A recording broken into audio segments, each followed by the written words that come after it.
Over 200 million people around the world now consider themselves content creators. And here is the part that will stop you in your tracks.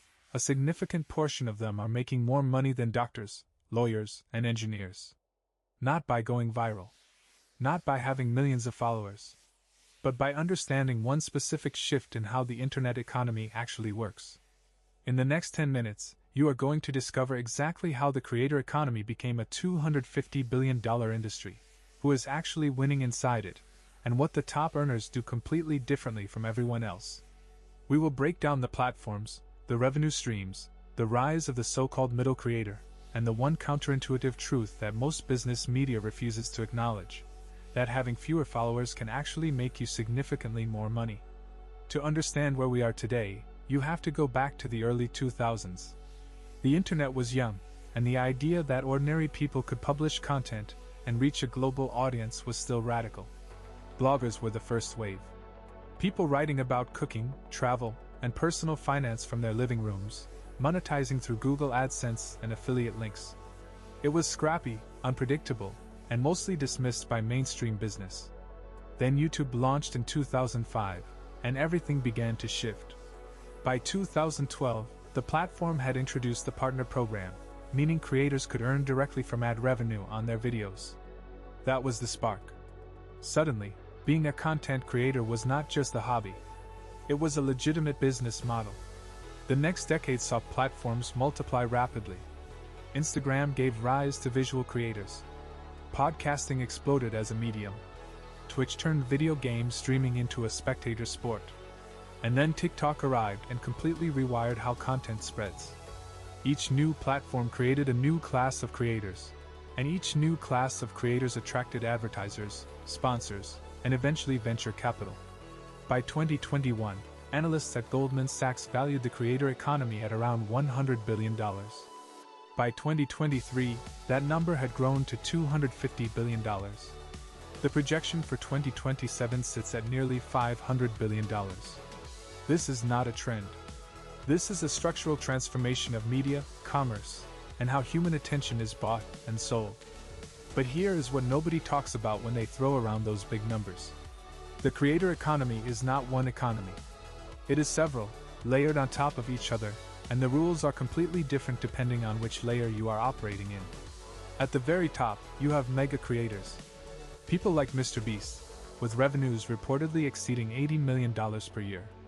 People like the Kardashian ecosystem, or finance educators like Graham Stephan and Andrei Jikh who turned YouTube audiences into real estate empires.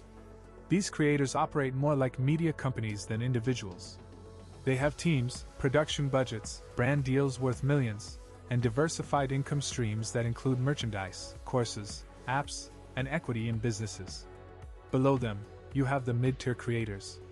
Channels and accounts with somewhere between 100,000 and 2 million followers.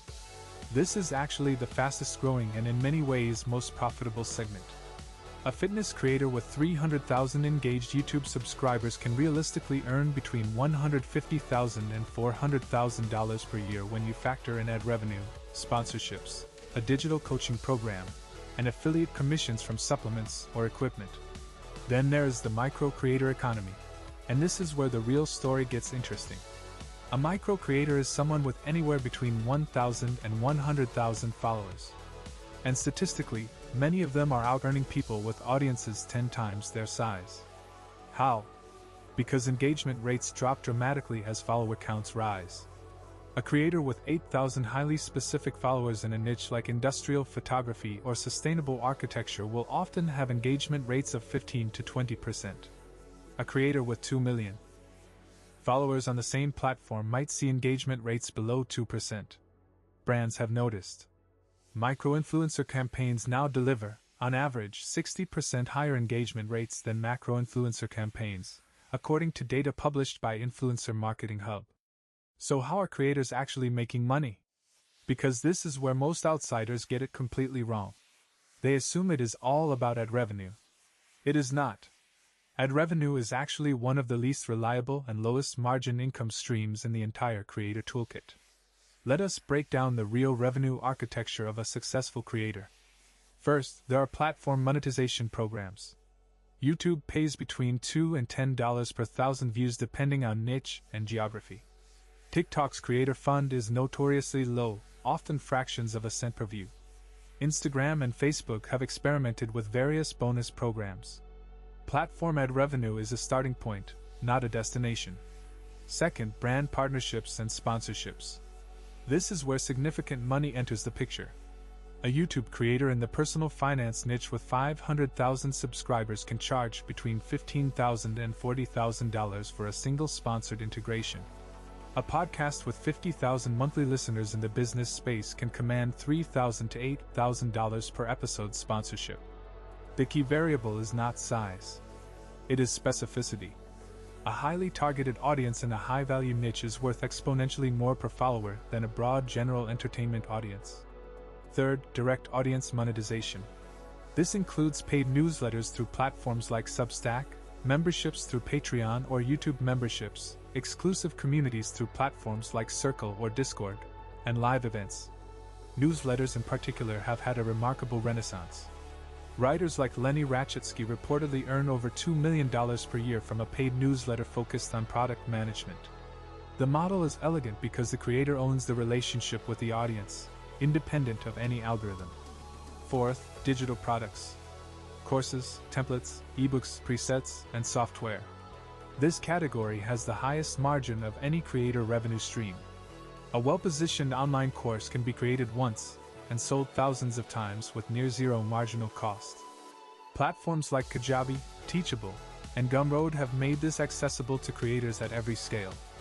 A cooking creator with 40,000 YouTube subscribers who launches a $97 meal planning course to even 2% of their audience generates $78,000 from a single launch. Fifth, equity and ownership. The most sophisticated creators are now taking equity stakes in the brands they promote or building their own consumer products.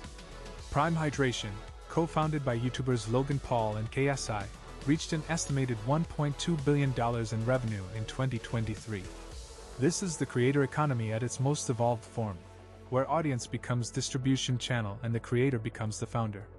But here is the pattern that most aspiring creators miss entirely. They focus obsessively on growing their audience before building any monetization infrastructure. The creators who actually achieve financial independence do the opposite. They identify a specific audience, build a monetization model first, and then grow into it.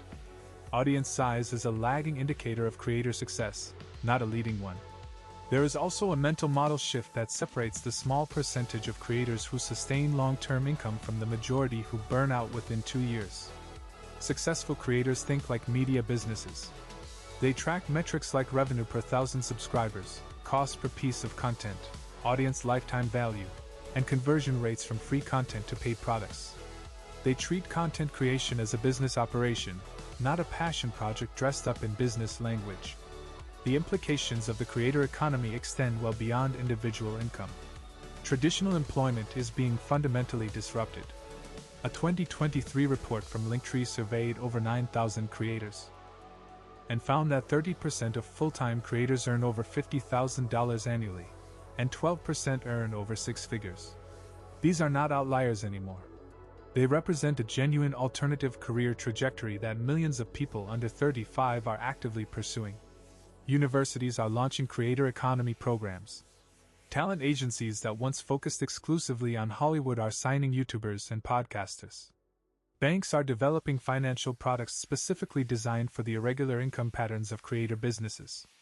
The creator economy has also democratized expertise distribution in a way that has no historical precedent.